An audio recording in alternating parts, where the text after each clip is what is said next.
Ubyumva ute bakubwiye ko ibiri ku bwonko bwawe byose bigiye kujya bibikwa ahantu, ndetse ku buryo nk'uko ushyira flash disk muri laptop, nanone ushobora kubika amakuru yawe yose ari ku bwonko ugakoresha nka flash disk, ubundi wagashyira muri laptop ugasoma ibiri ku bwonko bwawe byose ukabibika nk'uko document isanzwe ibikwa ahantu.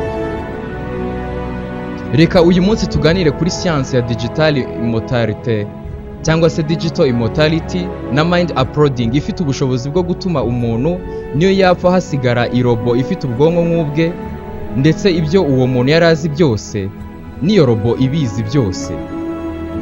Njye nitwa Regis, nguhaye ikaze.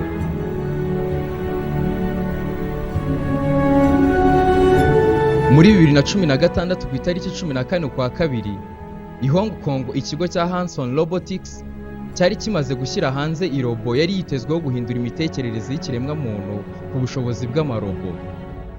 Ni irobo yari ifite ishusho y'umugore umeze nk'umwamikazi wa Egypt witwaga Audrey Hepburn, ndetse n'umugore w'uru ruganda witwa David Hanson. Urumva neza ko iyi robo yasaga n'abantu. Icyakurikiyeho, bayihaye uruhu rw'urukorano rwitwa Flubber, ruzwiho kuba rusa neza nk'uruhu rusanzwe, ndetse rwari rufite ubushobozi bwo kugaragaza imikaya neza cyane kurenza ibindi bintu ibyo ari byo byose bisimbura uruhu. Iyi robo yahawe porogaramu ya MindCloud isanzwe izwiho gutunganya ibitekerezo ishingiye ku mitekerereze n'imibanire y'abantu. Iyi MindCloud yagombaga kuyifasha kumenya kubana n'abantu, ikaganira ifite amarangamutima, ndetse ikamenya kubana n'abandi. Bongeyemo timeline editor, sophisticated chat system, ndetse na open code. Izi zo zagombaga kuyifasha kugira amakuru yose ari kuri murandasi, kugendana GPS ahantu hose, kubika mu bwonko ibyayibayeho byose, no gutegura imishinga ishingiye ku bumenyi ifite. Byagombaga nanone kuyifasha kandi gufata ibyemezo ishingiye ku makuru yahawe. Iyi robo bayitiriye Sophia, izina ry'ikigereki rivuga ubwenge. Sophia yari yitezweho gukora ubushakashatsi ku mibanire y'abantu n'amarobo. Muri Werurwe 2016, Sophia yitabiriye imurikagurishwa ryaberaga i Texas, ari nabwo bwa mbere yari igiye hanze. Hanyuma abantu bakibona uburyo aganira n'abitabiriye iryo murikagurishwa, nta n'umwe wayivuye imbere. Ndetse nta n'umwe waburaga gutangazwa n'uburyo Sophia ikaraga amaso, amaboko n'umutwe neza neza nk'abantu, ndetse ikabijyanisha n'ibyivuze. Muri 2019, ubwo Sophia yitabiriye ikiganiro cyitwa The Tonight Show, ubundi iririmba indirimbo yitwa Say Something y'umuhanzi Christina. Nibwo bwa mbere irobo yari iririmbye. Icyavuzwe cyane ni igihe muri 2017 Arabia Saudite yatangazaga ko yamaze guha ubwenegihugu Sophia, ndetse abarwa nk'umuturage nk'abandi bose. Sophia yamenyekanye cyane mu mbwirwaruhame yagiye atanga, ndetse muri 2019 Sophia yagaragaye mu Rwanda mu nama yitwaga Transform Africa Summit, ndetse yambaye umukenyero mwiza w'umutuku w'umuco nyarwanda, maze atanga n'ijambo nk'umushyitsi witabiriye inama. Icyo abantu bibaza cyane ni niba bishoboka ko hakorwa indi robo nk'uko Sophia yakozwe, ariko noneho igahabwa ubwenge ndetse n'ibitekerezo nk'iby'umuntu runaka, ku buryo aba ari nka kopi yawe. Ibaze hakozwe irobo ritekereza nk'uko utekereza, rizi ibyo uzi, mugira amarangamutima bingana, ndetse rimwe na rimwe n'isura isa. Mbere yuko tubitekereza aka kanya, umenye ko mu myaka isaga 75 ishize, hari abari baramaze kubitekereza cyane, ndetse baranatangiye kubyigaho ku buryo wumvaga ko byibuze muri 2050 umuntu azajya apfa, ubundi bakarema kopi ye ya robo, ariko ifite imico, ubwenge, ndetse n'imyitwarire nk'ibyo uwo muntu yari afite. Kuri bo bumvaga ari cyo cyerekezo cy'isi mu myaka 100 iri imbere. Ibi rero nibyo ababitaga theory of mind uploading. Mu mwaka w'1950 nibwo umuhanga muri siyanse y'icyo gihe yitwaga Science Fantastique wari Umudage Hans Moravec yatangiye gushaka uburyo bwo kwimurira ubwenge bw'umuntu mu mashini runaka ku buryo nayo yitwara nka we.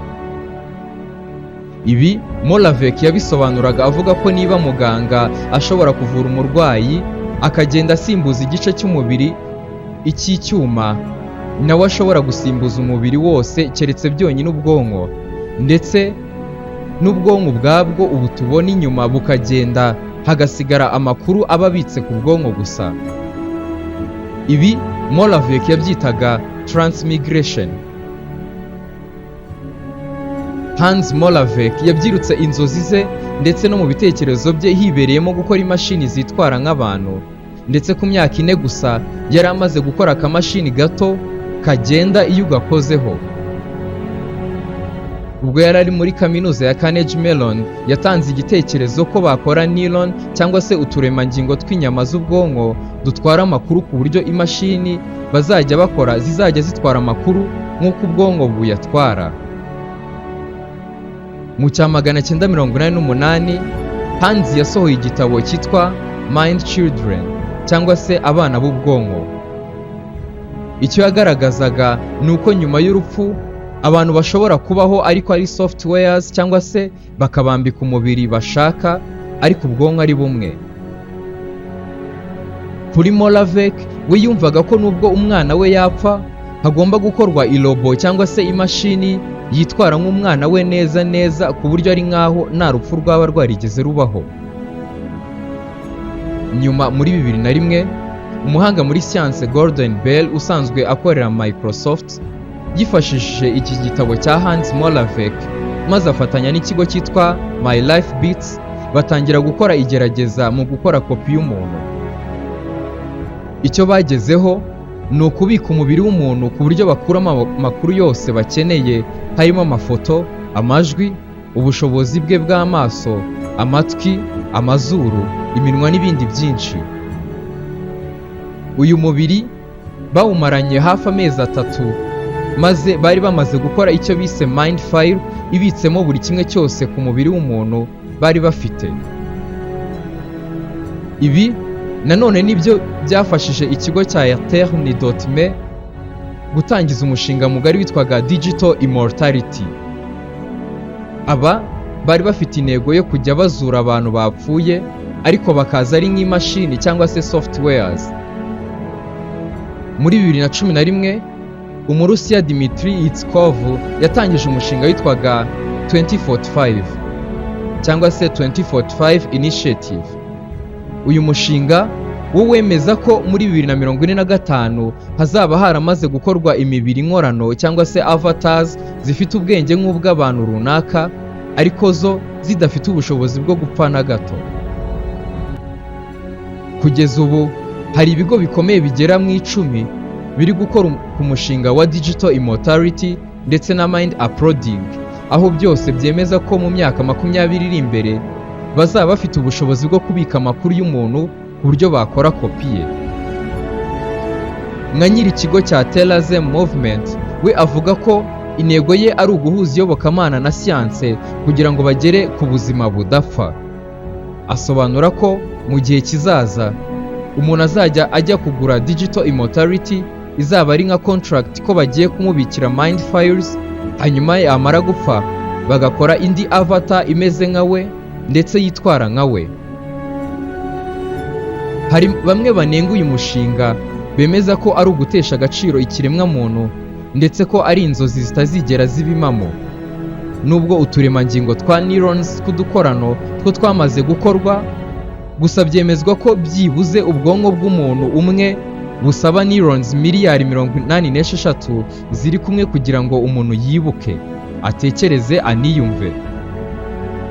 Ibi rero bikavuga ko kugira ngo imashini ikorwe ifite ubushobozi bwo kwakira izi neurons zose, hagomba gukorwa nanone imashini zifite ubushobozi bwo gusoma no gupima buri ka neuron kose ku rwego rwa nanometre.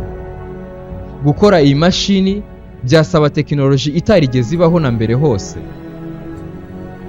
Hirya no hino ku isi hakomeza kuzamuka imyumvire y'abarwanya umushinga wa Digital Immortality ndetse na Mind Uploading, kandi ababikora bavuga ko byaba ari ikizira ndetse ari ugutesha agaciro Imana. Wowe ubyumva ute uyu mushinga ubaye ugezweho? Wumva ute mu minsi iri imbere bagukoreye kopi yawe? Njye nitwa Regis, ndabashimiye cyane.